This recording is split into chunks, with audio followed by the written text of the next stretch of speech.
নমস্কার বন্ধুরা, welcome to my YouTube channel Arijit study IQ. তো ফ্রেন্ডস, আজকের ভিডিওটা কিন্তু খুবই ইম্পর্টেন্ট, তোমাদের লাইফের জন্য খুবই ইম্পর্টেন্ট। যে সমস্ত মেয়েরা আজকে এই ভিডিওটা দেখবে, আমি আশা করব তারা 8 তারিখ থেকে যে তোমাদের ডাব্লিউবিপি কনস্টেবলের, মানে বলতে পারো লেডি কনস্টেবল, ঠিক আছে? তো লেডি কনস্টেবলের যে মাঠ হতে চলেছে 8, 9 এবং 10, তো তাতে কিন্তু দৌড় পাস করার সম্ভাবনা খুবই বেড়ে যাবে। আমি কখনোই বলবো না যে 100% হয়ে যাবে, কারণ তুমি যদি, আমি যে কথাগুলো আজকে বলছি, আগামী 2 থেকে 3 দিন যদি তুমি করো, তোমার দৌড় পাস করার সম্ভাবনা খুবই বেড়ে যাবে, ঠিক আছে? তাই একটাই রিকোয়েস্ট করবো, পুরো ভিডিওটা প্রথম থেকে শেষ অবধি উইদাউট স্কিপ শুনবে, এবং চ্যানেলে নতুন হয়ে থাকলে অবশ্যই তোমরা চ্যানেলটিকে সাবস্ক্রাইব করে পাশে থাকবে। তোমরা আমাকে হেল্প করো, আমি তোমাদের হেল্প করবো, ঠিক আছে? তো এইবারে হচ্ছে কথা, অনেকেই মেসেজ করছে যে দাদা, সব জায়গায় 200 ট্র্যাক হয়ে গেল, 400 ট্র্যাক হলে খুব ভালো হতো। তো আমি তোমাদের বলছি 400 ট্র্যাক হয়নি, খুবই ভালো। তার কারণটা কি? আমি যতটা সম্ভব শুনলাম যে এসআইতে কিন্তু তোমাদের মানে ঘড়ি অ্যালাউ করেনি, ঠিক আছে? এটা কতটা ঠিক না কতটা ভুল এটা আমি জানি না, কিন্তু আমার এক ভাই বললো যে স্টপ ওয়াচ অ্যালাউ করেনি, মানে ডিজিটাল ওয়াচ অ্যালাউ করেনি, পার্সোনাল ওয়াচ। তো সেক্ষেত্রে ওই যে সামনে যে মানে ডিজিটাল ওয়াচটা থাকে, কত মিনিট স্টপ ওয়াচটা থাকে, ওটাই হচ্ছে ঘড়ি।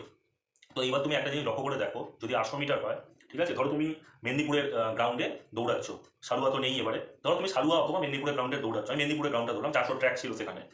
তো 400 ট্র্যাকে তুমি দৌড়াচ্ছ, প্রথম পাকটা তুমি ঢুকলে, এমন একটা সময় তুমি ভালো হয়তো দৌড়াও, তুমি দৌড়ে দৌড়ে প্রথম পাকটা ঢুকলে 2 মিনিট 10 সেকেন্ডে, এবার তোমাকে শেষ পাকটা টানতে হবে। কিন্তু তোমাকে এখানে যদি তোমার 200 ট্র্যাক থাকে, তুমি মাথায় একটা প্ল্যান করে নিয়েছো, প্রথম পাকটা একটু স্পিডে মারবো, ওই 50-52 সেকেন্ডে মারবো, মানে প্রতি পাকে কিন্তু তোমার দম কমবে, শেষ পাকে গিয়ে দেখবে তোমার আর দম থাকবে না, মোটামুটিভাবে 1 মিনিট 10 সেকেন্ড শেষ পাকে তোমাকে রাখতেই হবে।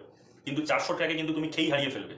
এটা ছেলেদের ক্ষেত্রেও সেম কেস, মেয়েদের ক্ষেত্রেও সেম কেস। দেখো, যারা 400 ট্র্যাকে প্র্যাকটিস করে এসছে তাদের জন্য ঠিক আছে, কিন্তু বাড়ির আশেপাশে কিন্তু ওরকম 400 ট্র্যাক পাওয়া যায় না। ওই কখনো 200 পাওয়া যাবে, কখনো 250 পাওয়া যাবে, বা কখনো 275 অথবা 300। এবার তুমি যদি ছোট ট্র্যাকে প্র্যাকটিস করে যাও, তুমি যদি এরকম একটা বড় একটা ট্র্যাক দেখে নাও, তুমি কিন্তু আহামরি কিছুই করতে পারবে না, তখন তুমি আরো ঘাবড়ে যাবে। যদি তুমি বড় জায়গায় প্র্যাকটিস করে যাও, যদি একটা ছোট মাঠ দেখো, ছোট মাঠ তো নয়, 200 মাঠকে যদি তুমি দেখো, তো মেন্টালি একটা ছোট বলে মনে হয়, মেন্টালি মাঠটাকে দেখে ছোট মনে হয় যে হ্যাঁ, এটাকে ছোট লাগছে, তো মজা আসবে দৌড়াতে, ঠিক আছে? তো 200 ট্র্যাক দিয়েছে, তাই এইসব ফালতু কথা মাথার মধ্যে রেখো না, কে কি বলছে এইসব দেখো না, ঠিক আছে? তো এটা তো গেল। এইবারে হচ্ছে কথা, তো মানে 200 ট্র্যাকে তোমাকে 4 পাক মারতে হবে, ঠিক আছে? এইবারে হচ্ছে, আমি বিভিন্ন একাডেমিতে মেয়েদের রানিং দেখলাম, মানে যদি 25 জন করে ছাড়া হয়, হ্যাঁ 20 জন 25 জন করে তো ছাড়বেই, ঠিক আছে? তো 3 থেকে 4টে মেয়ে 4 মিনিটে ঢুকছে, কিন্তু সেটা আবার 3:50 55, আরো 3:58 কোনো রকমে ঢুকছে, মানে সাবলীল ভাবে ঢুকতে পারছে না, মানে 3:40 45 বা 3:50, মানে মিনিমাম 10-12 সেকেন্ড আগে কিন্তু ঢুকতে পারছে না, কিন্তু বেশিরভাগ ক্যান্ডিডেটরা ঢুকছে কিন্তু 4 মিনিট 10 সেকেন্ড 15 সেকেন্ড। কারণ তোমরা এতদিন অবধি জেনে এসেছিলে যে তোমাদের দৌড়টা কিন্তু 4 মিনিট 30 সেকেন্ডে। তো এই মতো অবস্থায় তোমরা কি করবে? হাতে তো আর বেশি দিন সময় নেই, এবং আমি আশা করব তোমাদের মধ্যে বেশিরভাগ ক্যান্ডিডেটরা কিন্তু কেপি কনস্টেবলের জন্য দৌড়াবে।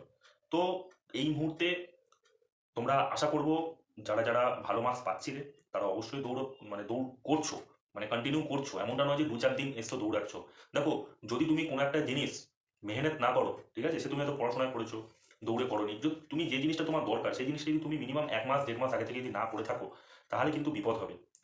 তবু একজন বললো যে আমি খুবই নতুন, অনেকেই বলছে দাদা সবে 4-5 দিন কি 6 দিন হলো দৌড়াচ্ছি, তো এই মতো অবস্থায় আমি কি করব? দেখো, এই মতো অবস্থায় তোমাকে সেফ দৌড়াতে হবে, ঠিক আছে? তো তুমি এখন দৌড়ানোর বেসটাকেই তৈরি করতে পারোনি, যারা দৌড়ানোর বেসটা মোটামুটি তৈরি করেছে, যাদের মোটামুটি 4 মিনিট 10 সেকেন্ড 15 সেকেন্ড হচ্ছে, তো তারাই মোটামুটি এই ভিডিওটা দেখলে কিন্তু একটা উপকার পাবে, ঠিক আছে? প্রথমত, তোমরা সকালবেলা ঘুম থেকে উঠে, ঠিক আছে, ব্রাশ করে ফ্রেশ হয়ে, হ্যাঁ, এবার তুমি মাঠে যাবে যাবে করছো, অনেকে কি করে, কিছু না খেয়ে চলে যায়, কিছু মানে একটু স্বাস্থ্যওয়ালা মেয়েরা, মানে একটু মোটা মেয়েরা কি করে না, না খেয়ে চলে যায়, ভাবে যে চর্বি কমবে। এটা ভুল কথা। বলছে আমার ফ্যাট বার্ন হবে, না খেয়ে গেলে আমার ফ্যাটটা বার্ন হবে, হ্যাঁ এটা তো একটা ঠিক আছে, ফ্যাট বার্ন হবে, কিন্তু তোমার পারফরমেন্সটাও ডাউন হয়ে যাবে। প্রথমত এটা, ঠিক আছে? তো তোমাকে এই মুহূর্তে কি করতে হবে, তুমি বাজার থেকে একটা গুড় কিনে নাও, গুড়, ওই আখের গুড় টুড় হতে পারে, গুড় গুড় কিনে নাও, একটা মধু কেনো, সকালবেলা উঠে 1 গ্লাস জলে, ঠান্ডা জলে নট গরম জলে, গরম জলে এইসব ফালতু কথা, গরম জলে মধু খেলে চর্বি কমে যায়, একদম বাজে কথা, ওরা করতেই যাবে না। ঠান্ডা জলে 1 চামচ মধু দেবে, মিক্স করবে, খেয়ে নেবে, খেয়ে নেওয়ার পরে ক্লিয়ার হয়ে ঠিক আছে? তুমি এক টুকরো গুড় মানে এতটা গুড় ভেঙে মুখে মানে খেয়ে বেরিয়ে যাবে মাঠে।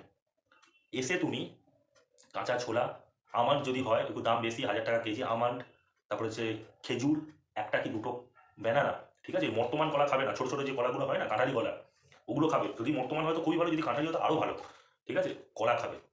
এইবারে তো খাওয়া খাওয়াই পর্বটাকে বলে দিচ্ছি। এবং সারাদিনে 2টো করে ডিম তোমাকে খেতেই হবে, 2টো করে ডিম নিতেই হবে সারাদিনে। কারণ এই মুহূর্তে যেহেতু তোমার দৌড় উঠছে না, শুধু প্র্যাকটিস করলেই দৌড় উঠবে না, তোমাকে ভালো করে খেতে হবে। মিনিমাম 2টো করে ডিম খেতে হবে মিনিমাম। কেন না, শরীর যত ভিতর থেকে গরম হয়ে থাকবে না, হিট হবে, তত ভিতর থেকে এনার্জি দেবে যে না চল দৌড়াবো। তো এই খাবারগুলো তোমার খেতে হবে। পেট ভরে ভাত খাও, কোনো সমস্যা নেই, মানে একটু কাট করবে, যারা একটু মোটা আছো তারা একটু ডায়েটটা কম করবে, যারা একটু রোগা আছো তাদের ডায়েটে কোনো কিছু না করবে না, সব কিছু খাবে। এবং যারা রোগা আছো তারা একটা প্রোটিন এক্স কিনে নেবে, মিল্কের সাথে প্রোটিন এক্স বা জলের সাথেও তোমার প্রোটিন এক্স দৌড়ানোর পরে এসে খেতে পারো। এতে তোমার কি হবে না, ওয়েটটা বাড়বে। অনেকে বলে দাদা আমার তো মাসেল লস হয়ে যাচ্ছে, তো ওয়েট কি করে বাড়বে? আরে ভাই, মাসেলেই কি ওয়েটটা বাড়ে?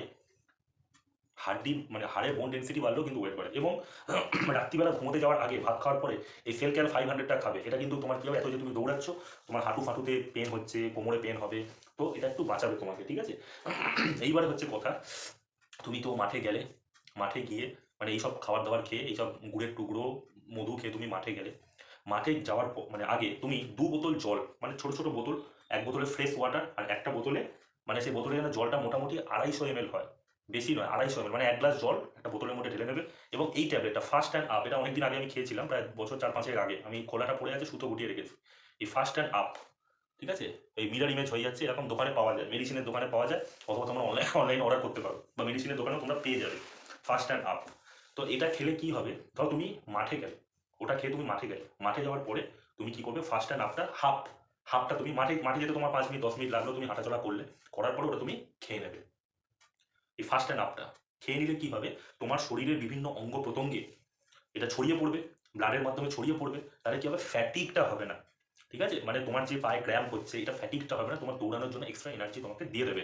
মানে তুমি গুড়ের টুকরো খেলে তার ঠিক 10 থেকে 15 মিনিট পরে তোমাকে এটা খেতে হবে, বা মিনিমাম 20 মিনিট পরে তোমাকে খেতে হবে। মাঠে গেলে দুপাক হাঁটলে, ওয়ার্ম আপ করলে, খেয়ে ওয়ার্ম আপ টর্ম আপ করলে, ঠিক আছে? বেশি খাবে না, অল্প খাবে, তাহলে কি বেশি জল খাবে না, অল্প খাবে, খেয়ে মোটামুটি ওয়ার্ম আপ করলে, এবিসি ড্রিলস করলে, করার পরে তুমি রানিংটা শুরু করবে। এইবারে এই 3টে দিন তুমি কি করবে, ধরো কালকে সোমবার দিন আছে, কালকের দিনটা তুমি, যদি তোমার দৌড় খুব খারাপ হয়ে থাকে, তুমি ফার্স্টে কালকে চেষ্টা করো 15 থেকে 20 মিনিট স্লো স্লো জগিং করার, ঠিক আছে? স্লো স্লো জগিং করার পরে শেষ পাকটা, শেষ 2টো পাক, ধরো তুমি 10 মিনিট জগিং করছো, জগিং করার পর 8 মিনিট জগিং করেছো, শেষ 2টো পাক একটু স্পিডে মারার চেষ্টা করো, শেষ 2টো পাক, ঠিক আছে? আর যদি না পারো একটা পাক স্পিডে মারো, তারপরে তুমি রেস্ট নিয়ে নিয়ে রেপিটেশন মারো, 200 করে, মিনিমাম 4 থেকে 5টা রেপিটেশন করো, 4 থেকে 5টা, 200 করে 4 থেকে 5টা করো, আর 400 করে মিনিমাম একটা তোমাকে করতেই হবে কালকে, ঠিক আছে? এটা তোমার করতেই হবে। এটা কি হবে, তোমার ফুসফুসের যে ক্ষমতাটা এটা বাড়িয়ে তুলবে, ঠিক আছে? বাড়িতে এসে কি কি খাবার খাবে আমি তো বলে দিলাম। তুমি যদি রুটি তরকারি যা হয় হবে, তার সাথে একটা তুমি যদি পারো তো ডিম সেদ্ধ তোমাকে নিতেই হবে, ডিম সেদ্ধ, কলা, এগুলো তোমাকে নিতেই হবে। কারণ ডিমটা তোমাকে এই মুহূর্তে ম্যান্ডেটরি তোমাকে খেতেই হবে, ডেলি 2টো করে, সকালে একটা রাতে একটা খেতেই হবে। দুপুরবেলা তোমাকে, কেউ যদি ভেজ খাও পনির নিতে পারো, নাহলে চিকেন তোমাকে নিতে হবে, অত ফিশ তোমাকে নিতেই হবে। তোমাকে প্রোটিনের পরিমাণটাকে বাড়াতে হবে। অনেকে বলে ভেজ খাওয়া যায় না, কে কিরকম ডায়েট চার্ট তোমাদের দেয় আমি জানি না, বাট আমাকে তো প্রচন্ড পরিমাণে কিন্তু, মানে তোমাকে কিন্তু প্রচন্ড পরিমাণে প্রোটিন কনজিউম করতে হবে, এটা গেল। এইবারে বিকালবেলা তুমি কি করবে, বিকালবেলা প্রতিদিন, আমি আশা করবো তোমরা কোনো জবের সাথে যুক্ত নও, ঠিক আছে? তো জবের সাথে যদি যুক্ত না হয়ে থাকো, বিকেল 5টা থেকে 6টা, মানে 1 ঘন্টা ঘড়ি ধরে হাঁটো, মানে রাস্তায় বেরিয়ে যাও, গিয়ে হাঁটো 1 ঘন্টা। 1 ঘন্টা হাঁটার পরে বাড়িতে আসো, বাড়িতে এসে তুমি প্রথম দিন করো পায়ের এক্সারসাইজ। পায়ের এক্সারসাইজটাকে বেশি করে করো, যাতে পাটা খুব ব্যথা হয়, প্রচন্ড পরিমাণে ব্যথা হয়, এমন পরিমাণ তুমি স্কোয়াট মারো 20টা করে, 3টে থেকে 4টে সেট। আমি কেন বলছি কথাটা তুমি একটু পরে বুঝতে পারবে। স্কোয়াট মারো 20টা করে, 3টে থেকে 4টে সেট, 80টা স্কোয়াট। জাম্প স্কোয়াট 10টা করে, 10টা করে 5টা 6টা সেট মারো, 50টা মতন করো। তারপরে কি করবে দেখো, অনেক সময় কি হয় না, তুমি যখন দৌড়াচ্ছ, নি হচ্ছে কি হয়, দুর্বল হয়ে যায়। তুমি অনেকদিন যদি কোনো একটা গাড়িকে যদি স্টার্ট না দাও, তো সেক্ষেত্রে কি হয়, গাড়িটা কি হয়, যখন মুঙ্গ স্পিডে দৌড়াবে, তখন কি হবে, চাকাগুলো মনে হয় খুলে খুলে যাচ্ছে। তো তুমি ভালো করে কি করবে, স্ট্রেচিং করবে, ঠিক আছে? মোবিলিটি বাড়াবে, যেমন এরকম করলে যেমন এই হাতের মোবিলিটি বাড়ছে, পায়ের অ্যাঙ্গেলকে ঘোরাবে, নিকে এরকম করে পাটাকে ঘোরাবে, ঠিক আছে? কি হবে, পায়ের মোবিলিটিটা বাড়বে, তারপর নি এক্সারসাইজ করবে। তুমি যদি ইউটিউবে লিখে দাও নি স্ট্রেংথেন এক্সারসাইজ, তো বেরিয়ে পড়বে, ইজি ইজি 2-3টে এক্সারসাইজ করবে। নিটাকে তোমাকে করতেই হবে। তাহলে কি করবে? স্কোয়াট মারবে, বেশি বেশি করে স্কোয়াট মারবে। কেন? তুমি একটু পরে বলছি। বেশি বেশি করে তুমি স্কোয়াট মারবে, জাম্প স্কোয়াটটা মারতেই হবে। জাম্প স্কোয়াট, ঠিক আছে?